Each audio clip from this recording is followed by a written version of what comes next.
Assalamualaikum warahmatullahi wabarakatuh. Selamat bergabung Pak Joko, Ibu Mulyani, dan Mbak Lupi. Halo Mbak Lupi. Selamat bergabung. Halo Mbak Mulyani, ya. Bu Siti Hani, selamat bergabung.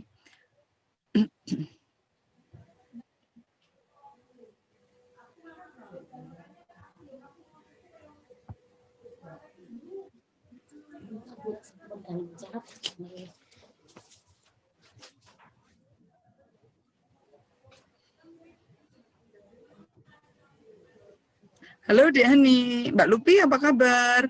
Tolong videonya dihidupkan Mbak Lupi. Juga Mbak Mulyani, mau videonya dihidupkan biar kita bisa apa jenenge silaturahmi walaupun hanya lewat seperti ini. Yuk, hidupin dong. Mbak Lupi, halo. Mbak Mulyani, halo. Mbak Siti Hani, hidupkan kameranya biar terlihat wajahnya semua. Hai Mbak Lupi. Makasih sudah berkenan hadir. Thank you ya. Di kantor toh? Masih di kantor Mbak Lupi? Iya. Oh ya ya. Ayo kayaknya budi naik Pak Sarwono. Oke, Mbak Sri Lestari silahkan bergabung.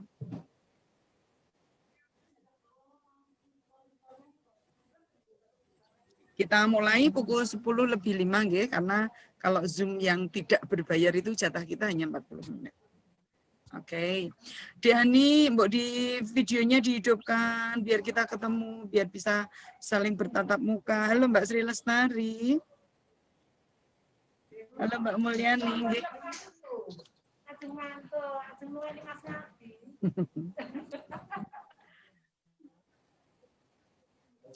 Oke. Halo Pak Sarwono, Assalamualaikum, selamat pagi Pak Sarwono. Terdengar. Oh ya, terdengar. Terima kasih.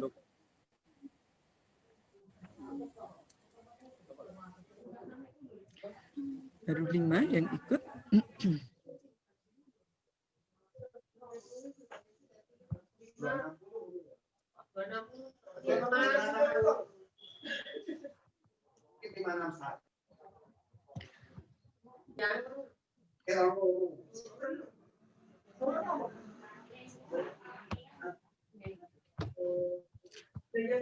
Dek Mintarse, selamat datang, selamat bergabung.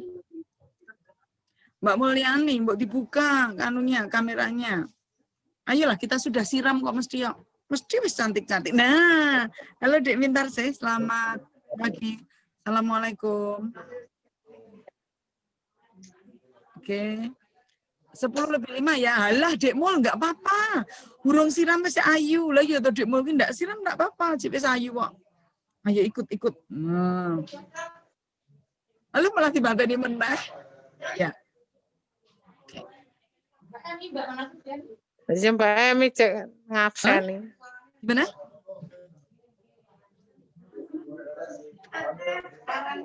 Bu Umi Katima, selamat bergabung.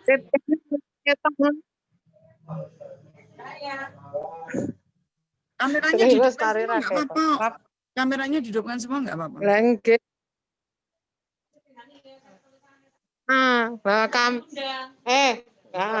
Kameranya suruh menghidupkan. Emang. Suaranya Mbak Lestari mesti. Suaranya dihidupkan Mbak Lestari biar cantik. Oke. Oke. Kan ajang silaturahmi kita setelah sekian puluh ribu tahun kita tidak bertemu. Nih. Ya. Di belakangnya Dek Lupi.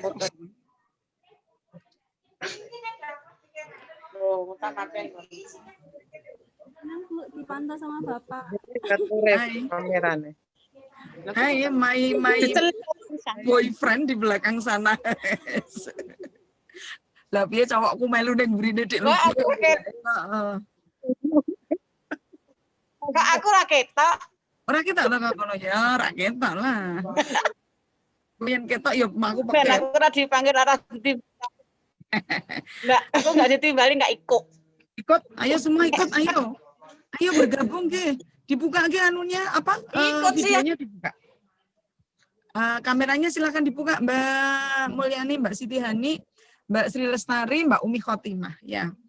Oke, saya tak ngirim satu link lagi. Iya. Nah.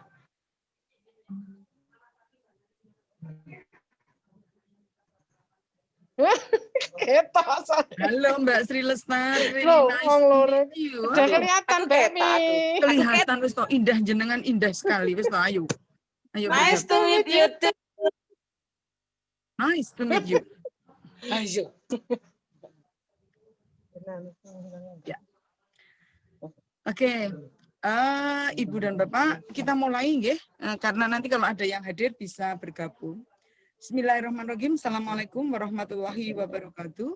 Ibu dan Bapak, terima kasih atas hadir panjenengan di Zoom saya.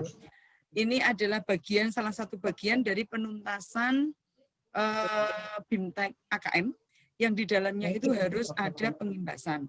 Nah, pengimbasannya itu tidak harus dalam luring, tetapi boleh dalam daring. Maka karena kondisi yang tidak memungkinkan kita untuk luring, saya mengadakan daring seperti ini. Ibu dan Bapak, untuk BIMTEK kita kali ini, kita akan mencoba untuk sharing ilmu utamanya adalah asesmen nasional, ya. Kemudian dengan AKM-nya, AKM ya. Setelah itu nanti untuk pembuatan soal, terutama yang literasi, nanti bersama-sama kita akan mencoba di forum MGMP atas seizin Bapak Ketua. Ngaten nggih. Ibu dan Bapak, karena kita menggunakan Zoom yang tidak berbayar, nah ini sini maka sana ya. Zoom yang tidak berbayar, maka waktu kita tuh maksimal hanya 40 menit. Halo Bu Nur, selamat datang. Waktu kita hanya 40 menit, maka mari kita manfaatkan waktu yang 40 menit ini dengan sebaik-baiknya. Ya. Oke, Ibu dan Bapak, bahagia bertemu panjenengan. It's a very nice see you. Oke. Ibu dan Bapak, kita akan berbicara tentang pengimbasan AKM. Seperti yang saya matur tadi, pengimbasan AKM ini adalah bagian dari BIMTEK yang diselenggarakan oleh Direktorat, yang salah satu tagihannya itu memang harus ada pengimbasannya. Oke. Ibu dan Bapak, nah,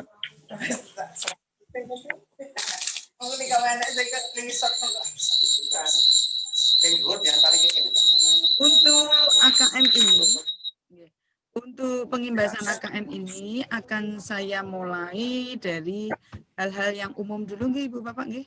Sesuatu yang umum. Halo Pak Heri, selamat bergabung Pak Heri. Nice to meet you. Gini yang dalam ini mesti ya. Oke, Ibu Bapak, begini. Saya tidak akan menayangkan dengan menggunakan slideshow ya, karena keterbatasan saja, maka saya menggunakannya seperti ini. Ibu dan Bapak, apa tuh pengertian AKM? Ya, yang saat ini sedang heboh. Walaupun berita-berita yang kita dengar bahwa AKM itu nanti akan ditunda dan lain sebagainya. Biarkan yang itu. Kita tidak akan memikirkan yang tunda-tunda itu. Yang akan kita pikirkan adalah hal-hal yang berhubungan dengan persiapan kita dalam AKM. Ibu dan Bapak, AKM bermula dari asesmen nasional, ya, dengan 3 instrumen yang akan dilaksanakan pada ya, asesmen nasional itu adalah yang pertama AKM, asesmen kompetensi minimal. Kita akan taunya AN ki mesti asesmen kompetensi minimal, padahal ternyata enggak. AN itu terdiri dari 3. Yang pertama adalah asesmen kompetensi minimal, okay. Kemudian survei karakter yang menghasilkan pelajar Pancasila, dan yang berikutnya adalah survei lingkungan belajar. Ibu dan Bapak, kalau bisa mirsani yang ada di sini, Untuk AKM itu nanti diikuti oleh warga belajar. Tetapi tidak semua warga belajar, ya. Kalau di UN itu semua warga belajar menentukan kelulusan dan lain-lain, tetapi di AKM ini nanti hanya diambil sampelnya 45 plus cadangannya 5. Yang menentukan siapa? Bukan kita. Jadi kita tidak bisa mengambil anak-anak yang pandai yang kita daftar, enggak. Kita daftarkan semua anak kita lewat Dapodik, nanti Dapodik yang akan memilih sejumlah 45 anak. Semua murid. Oke, Ibu dan Bapak, kalau kita melihat di bagan itu seperti ini. Kompetensi siswa itu meliputi kecakapan abad 21 dan profil pelajar Pancasila. Gitu ya. Nah, kecakapan abad 21 dan profil pemuda Pancasila itu nanti akan diukur lewat AN, asesmen nasional. Dan asesmen nasional itu terbagi menjadi 3. Tiga-tiganya dikerjakan oleh anak. Kemudian ada yang dikerjakan oleh guru, ada yang dikerjakan oleh kepala sekolah. Apa yang dikerjakan oleh anak itu meliputi AKM, literasi dan numerasi, survei karakter, survei lingkungan belajar. Itu nggih Ibu Bapak nggih. Berikut, kita akan melihat yang ada di sini. Untuk asesmen literasi, kita harus, kalau kita mengatakan kemarin itu indikatornya ya, indikator soal. Anak mampu menggunakan, mampu mengevaluasi, mampu merefleksi. Nah itu nanti tahapannya ada 3. Sementara level khusus untuk literasi di SMP itu hanya ada 1 level. Khusus kelas 8 ya, kelas 7, 8 itu levelnya 1. Kemudian untuk SMA itu levelnya sudah level 2. Gitu. Nah, nanti dilakukan hampir sama dengan ujian nasional menggunakan komputer. Yang membedakan Ibu dan Bapak, kalau di UN itu hasil pekerjaan anak berhenti di server. Dan yang mensinkronkan adalah server. Sementara di AKM ini anak langsung terhubung dengan server nasional. Ini yang disebut dengan berbasis komputer. Oke, kita lanjut ya. Nah, sekarang yang diukur apa saja? Ibu dan Bapak, untuk literasi membaca itu yang diukur adalah kemampuan memahami. Ini yang pertama. Kita kemarin C1 itu ya, kemampuan memahami. Menggunakan, itu sudah masuk C2, C3. Kemudian berikutnya lagi. Khusus ya, itu semua ya. 9 juga, 9 anakku ya. 9 anakku ya berarti ya. Min, mic-nya dimatikan dulu ya. Iya. Oke. Kemudian berbagai jenis teks untuk mengatasi masalah dan seterusnya. Ini Ibu dan Bapak, kompetensi yang diukur di dalam AKM. Sementara yang ada di survei karakter, itu tentang profil pelajar Pancasila. Lah profil pelajar Pancasila itu apa saja yang dihitung, apa saja yang diukur? Beriman, bertakwa, berakhlak mulia dan seterusnya. Oke. Ibu dan Bapak peserta Zoom, mohon untuk mic-nya dimatikan. Nanti kita bergiliran ya. Untuk survei lingkungan hidup, lingkungan belajar, maaf. Untuk survei lingkungan belajar, ini berbicara tentang iklim keamanan, tentang iklim kebinekaan, tentang sosial, ekonomi, dan seterusnya. Ibu dan Bapak akan benar-benar paham nanti ketika kita membaca buku itu. Karena yang disebut AKM itu tidak mengukur konten, tapi mengukur kompetensi. Nah, ini Ibu dan Bapak, saya berikan di sini manfaatnya. Kenapa harus ada ASN, AN? Kenapa harus ada AKM gitu ya? Asesmen nasional itu yang diukur bukan anak, tidak menentukan kelulusan anak, tidak berpengaruh terhadap nilai anak. Tetapi yang dinilai adalah suatu institusi. Potret kualitas pembelajaran, itu kan ada 4 nanti tahapannya ya. Bagaimana proses pembelajaran eksekutif 1 sawit? Masih perlu intervensi, gitu ya. Oh cakap, oh mahir dan seterusnya. Itu akan didapat pada hasil laporan akhir. Kemudian yang kedua fungsinya adalah umpan balik peningkatan kualitas pembelajaran. Ibu dan Bapak masih ingat ya, tahun sekian ketika UN itu rata-ratanya di bawah 4, sekolah mendapat bantuan 50 juta untuk mengadakan diklat, gitu ya. Nah, mungkin maksudnya nanti apabila sekolah kita masuk dalam kelompok perlu intervensi, nah yang akan mengadakan intervensi adalah pemerintah. Bentuknya seperti apa? Bisa berbentuk diklat, bisa memanggil anak dan sebagainya. Kemudian yang ketiga, manfaat nasional itu adalah untuk penyusunan program yang akan dibuat oleh sekolah itu, program yang akan dibuat oleh lingkungan terdekat sekolah, misalnya kabupaten, dinas kabupaten, dan seterusnya. Oke, Ibu dan Bapak, kepesertaan ya. Kepesertaan untuk kelas 8 itu tidak semua peserta didik ikut di dalam AKM, tetapi hanya diambil 45 anak dengan tambahan 5 anak sebagai cadangan. Dilaksanakan kapan? Maret. Berapa lama? 2 hari. Tekniknya bagaimana? Mari kita lihat. Ini Ibu dan Bapak. Untuk anak SMP pada hari pertama nanti mengerjakan literasi 90 menit. Pada hari kedua mengerjakan numerasi 90 menit. Setelah mengerjakan literasi 90 menit, pada hari pertama, anak-anak itu juga mengerjakan survei karakter selama 30 menit. Pada hari kedua, mengerjakan survei lingkungan belajar selama 30 menit. Yang mengerjakan siapa? Menurut buku yang saya baca, anak-anak juga mengerjakan. Bapak Ibu guru juga. Tetapi kalau Bapak Ibu guru tidak mengerjakan literasi dan numerasi. Ngerti ya? Sekarang kita berbicara ke jadwal Ibu dan Bapak. Monggo dibersani SMP kelas 8 menurut program, menurut jadwal dilaksanakan di minggu ketiga bulan Maret. Ketika kita berbicara minggu ketiga bulan Maret, di dalam benak kita barengan karo PTS, barengan karo ujian praktek itu dalam kondisi khusus ya. Kalau kondisinya tidak khusus, walau alam nanti kita akan melihat seperti apa bentuknya. Ibu dan Bapak, apa yang saya sampaikan ini adalah program. Kalau misalnya karena satu dan lain hal nanti ada perubahan, ya kita ikuti saja perubahan yang ada. Oke, Ibu dan Bapak, berikut saya akan menunjukkan ke Ibu dan Bapak hal-hal terkait apa toh yang membedakan antara asesmen nasional dengan ujian nasional. Tidak, Ibu dan Bapak. Kita lihat dari tujuannya dulu nggih. Tujuan kalau asesmen itu mengevaluasi sistem pendidikan di sekolah kita, di sekolah penjenengan, di sekolah guru yang melaksanakan, di sekolah anak yang melaksanakan AKM itu. Sementara kalau ujian nasional itu untuk mengevaluasi capaian hasil belajar. Berikut, jenjang penilaiannya kalau di ujian itu di akhir terakhir ya, jenjang kelas terakhir.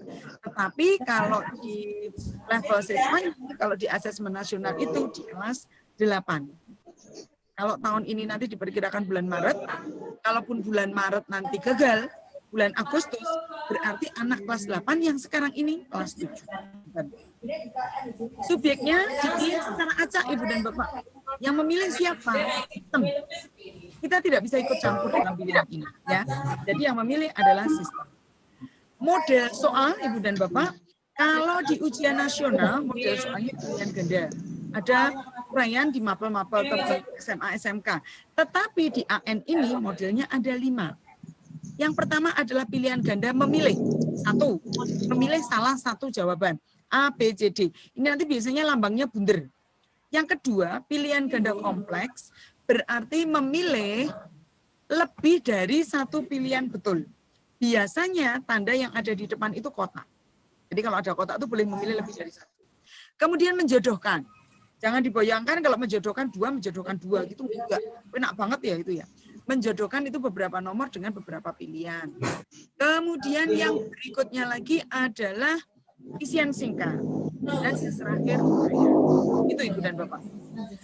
Sasarannya kalau di ujian nasional itu 4 mapelnas Indomipa, sementara di asesmen nasional itu Rahma.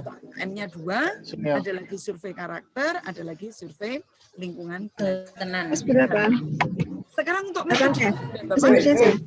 kalau di ujian nasional itu CBD business dan paper based. Ibu-ibu mohon Maksudnya, anak-anak mengerjakan itu semua jawabannya masuk ke server. Dan yang mensinkronkan adalah server.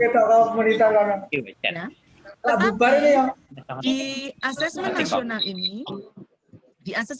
ini, anak langsung terhubung ke server pusat. Maka dikatakan bandwidth-nya harus Malah jaluk nih. untuk teman-teman peserta, mic-nya mohon dimatikan ya. Teman-teman peserta mohon mic-nya dimatikan sehingga kita bisa fokus. Oleh langsung pancing. Mic-nya dimatikan. Mbak, terlalu rame, Mbak. Ya. Makanya mic-nya tolong dimatikan. Untuk teman-teman peserta mic-nya dimatikan, ya, sehingga kita bisa fokus di sini. Oke, Ibu dan Bapak. Sekarang di instrumen assessment ini ada 2. Yang pertama adalah stimulus, yang kedua soalnya. Ya. Stimulus ini konteks yang beragam dengan elaborasi, grafik, tabel, ilustrasi, ya. Kemudian kontekstual dan informatif. Bentuknya seperti apa? Nanti pada pelatihan berikutnya kita akan mencoba untuk membuat soal, ya, membuat soal yang literasi. Betul ya? Oke. Ya, Ibu dan Bapak untuk peserta sekali lagi mohon mic-nya dimatikan. Mohon mic-nya dimatikan sehingga suaranya tidak double. Peserta mohon dengar. Ya, Ibu dan Bapak, kita akan menuju ke yang ini, nggih. Khusus bahasa Inggris. Nggih. Apakah bahasa Inggris itu masuk di dalam literasi nanti? Kalau bahasa Inggrisnya tidak, tetapi kita masuk di dalamnya sebagai salah satu unsur bahasa. Nggih. Literasi membaca. Ngaten. Terus ini Ibu dan Bapak, levelnya kita seperti yang saya matur tadi, level pembelajarannya itu ada 2. Yang pertama level 1 itu untuk kelas 7 dan kelas 8. Dan level 2 nanti untuk kelas 9, kelas 10, 11. Sementara yang akan diuji adalah kelas 8. Sehingga kita nanti hanya akan mengenal 1 level saja. Oke. Berikut, komponennya apa? Komponennya itu terbagi menjadi 3 Ibu dan Bapak. Yang pertama adalah konten. Selamat bergabung Pak Bejo. Yang kedua proses kognitif. Yang ketiga konteks. Yeah. Kalau yang konten itu khusus bahasa loh ya, khusus literasi saya tidak begitu banyak membahas yang numerasi. Untuk yang konten itu teks informasi. Maksudnya apa teks informasi? Kalau dalam bahasa kita ada deskripsi, ada report, ya, ada procedure, ada berita, dan sebagainya. Itu masuk dalam teks informasi. Yang berikutnya adalah teks fiksi. Kalau kita mengenalnya adalah naratif. Legend, folktale, fairy tale. Ya. Nah, apakah nanti dalam bahasa Inggris? Enggak, dalam bahasa Indonesia. Proses kognitif literasi membaca itu terbagi menjadi 3. Yang pertama, proses menemukan informasi. Kalau kita mengatakan scanning ya, menentukan informasi tersurat, tersirat, itu termasuk dalam menemukan informasi. Kemudian interpretasi dan integrasi. Ini ada surat, ada informasi tersurat, tersirat, kemudian dipadukan. Dan grade yang paling tinggi adalah evaluasi dan refleksi. Ini kita sudah memberi pendapat, memberi pandangan, begitu. Konteksnya Ibu dan Bapak, konteksnya itu terkait dengan personal, sosial, budaya, dan saintifik. Maka kalau dikatakan untuk AKM ini yang berperan hanya guru bahasa dan guru matematika, salah. Semua berperan. PPKN misalnya, ini nanti masuknya ke dalam sosial budaya. IPA masuknya ke dalam saintifik. Seni but prakarya masuknya ke dalam sosial budaya. Kalau prakaryanya hubungannya dengan hubungannya dengan pendayagunaan, rekayasa, masuknya dalam saintifik. Sehingga semua guru bertanggung jawab atas suksesnya AKM ini nanti. Oke, Ibu dan Bapak, kita ke literasi yang membaca. Di sini untuk menemukan informasi itu bisa kita kategorikan masuk C1. What is, how, where, when, why. Itu masuk ke sini. Kemudian untuk yang proses kognitif, yang tadi ada 3 tadi, bisa dimasukkan dalam C2, C3. Kalau sudah yang terakhir, konteks ini sudah levelnya sudah tinggi sekali. Oke. Ibu dan Bapak, kita akan lanjut ke berikutnya untuk numerasi. Nah, sekarang barangkali perlu juga, saya hanya sekilas nih kalau untuk numerasi ya, karena saya juga pahamnya juga barusan. Untuk numerasi itu kalau ya Pak Eri, mohon mic-nya dimatikan Pak Eri. Pak Eri mic-nya mohon dimatikan. Nah, Ibu dan Bapak, kalau pada bahasa, konten tadi terdiri dari dua, nggih. Informasi dan fiksi. Sementara di matematika itu ada 4 bilangan, pengukuran dan geometri, data dan ketidakpastian, kalau dulu kita mengatakan probabilitas itu, dan aljabar. Untuk proses kognitifnya, kalau kita tadi ada 3 juga, menemukan informasi, refleksi dan titik-titik, aplikasi dan titik-titik tadi, nggih. Ini juga ada 3. Konteksnya juga sama, ada 3. Nanti Ibu Bapak. Nah, untuk numerasi ini bisa saya tinggalkan saja karena tidak begitu terkait dengan kita, ya.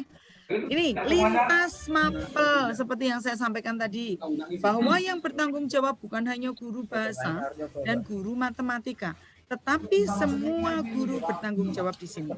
Ya.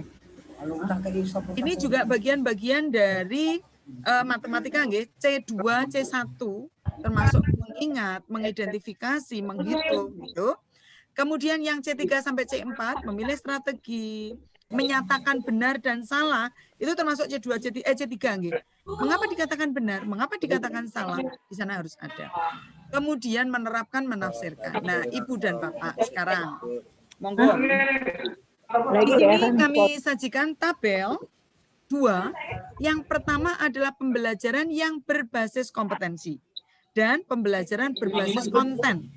Ketika penjenengan hanya berpusat pada materi, materinya kudu rampung, materinya kudu entek gitu ya. Berarti penjenengan pembelajaran berbasis konten. Oke. Nah, ini bedanya. Sementara kalau kompetensi itu pembelajaran berbasis kebutuhan. Kalau pada kompetensi memahami konsep, sementara berbasis konten hanya cakupan materi saja yang dibutuhkan. Pembelajaran terkait dengan konteks kehidupan nyata siswa, ini yang kompetensi. Ketika tahu penjumlahan, pengurangan, dia bisa menerapkan ketika dia berbelanja. Itu adalah bagus. Itu ya. Oke. Kemudian yang berikut, orientasi pada proses. Ini Ibu dan Bapak yang sangat penting kita ketahui. Nah, sekarang nanti setelah AKM itu dilaksanakan, sekolah kita akan mendapatkan 4 predikat itu, 1 di antara 4. 1, apakah sekolah kita perlu intervensi khusus? Ini berarti grade paling rendah. Kita upayakan jangan seperti itulah ya. Grade paling rendah. Bocah dikai wacan, kei matematika, kei literasi, kei numerasi mung telo. Itu berarti perlu intervensi khusus. Kemudian yang kedua, level dasar. Berarti sudah mampu menemukan informasi, mampu membuat interpretasi sederhana. Yang ketiga, anak dikatakan sekolahan itu dikatakan mempunyai kelompok cakap jika membuat interpretasi dari informasi itu, mampu membuat simpulan. Dan yang paling bagus adalah yang mahir. Ngaten nggih? Oke. Good. Ibu dan Bapak, ketika kita ini untuk yang matematika. Matematika ki bocah tiga iya apa ora iso jawab luas. Nah, itu berarti perlu intervensi. Nah, ketika kita nanti masuk kelompok yang perlu intervensi, apa yang akan dilakukan? Oke. Kebutuhannya itu, caranya, pendekatannya akan diadakan training dan pelatihan intensif. Yang di-training dan dilatih intensif siapa? Gurunya. Gurunya terlebih dahulu. Maka kalau kita sudah dikatakan sebagai kelompok perlu intervensi khusus, itu berarti grade paling bawah, tak isor-isore grade-nya AKM. Jangan sampai kita masuk ke kelompok itu. Okay? Kemudian yang kedua, dasar itu nanti berarti pendekatan yang ditempuh adalah coaching, simulasi, pemecahan masalah dan seterusnya. Kemudian kalau sudah cakap, pengelolaan pengetahuan. Lah kalau sudah masuk kelompok mahir bagaimana? Kelompok mahir berarti pembelajarannya sudah kolaboratif. Bocahnya mesti hebat-hebat. Gitu. Ibu dan Bapak, itu tadi adalah bagian dari penyajian saya sebagai pengimbasan atas materi AKM. Ibu dan Bapak dipersilakan kalau penjenengan punya pertanyaan, mari kita coba jawab pertanyaan itu dengan sebaik-baiknya. Dipersilakan Ibu dan Bapak. Saya sangat bahagia kalau Ibu bertanya, berarti tadi mirengke gitu. Yo, monggo. Yo, siapa? Monggo, ada yang berkenan untuk bertanya? Waktu kita tinggal 10 menit. Ibu dan Bapak, ketika penjenengan tidak ada pertanyaan, berarti penjenengan understand buat ramudeng banget. Ramudeng iki sapa jal? Sampai loro iki sapa Mbak Siti iki mesti lu. Gitu ya. Maka Ibu dan Bapak begini. Ini kebetulan ada Pak Ketua MGMP ini ya. Karena memang AKM itu, selama kita dengar bahwa AKM itu tetap berjalan, maka perlu adanya pembimbingan khusus. Nanti kita coba memahami apa yang perlu kita berikan pada anak-anak. Walaupun Pak Menteri mengatakan begini, AKM itu tidak perlu disiapkan khusus. Tetapi kalau anak kita 9 bulan duduk manis di rumah, gitu ya, tidak kita latih, apa jadinya? Maksud kita mau masuk dalam kelompok perlu intervensi khusus, enggak kan? Maka pada kesempatan ini kita semua matur sekalian aja dengan Pak Badi. Mohon bisa diagendakan ya Pak Badi ya, untuk kegiatan bersama yang sifatnya pelatihan Bapak Ibu guru untuk menyampaikan materi ke anak-anak, terutama literasi Ibu dan Bapak. Tanggung jawab kita yang utama adalah literasi. Ketika literasi itu masuk kelompok level apa tadi yang perlu intervensi, berarti kita berada di titik rendah, paling rendah. Itu harus kita hindari.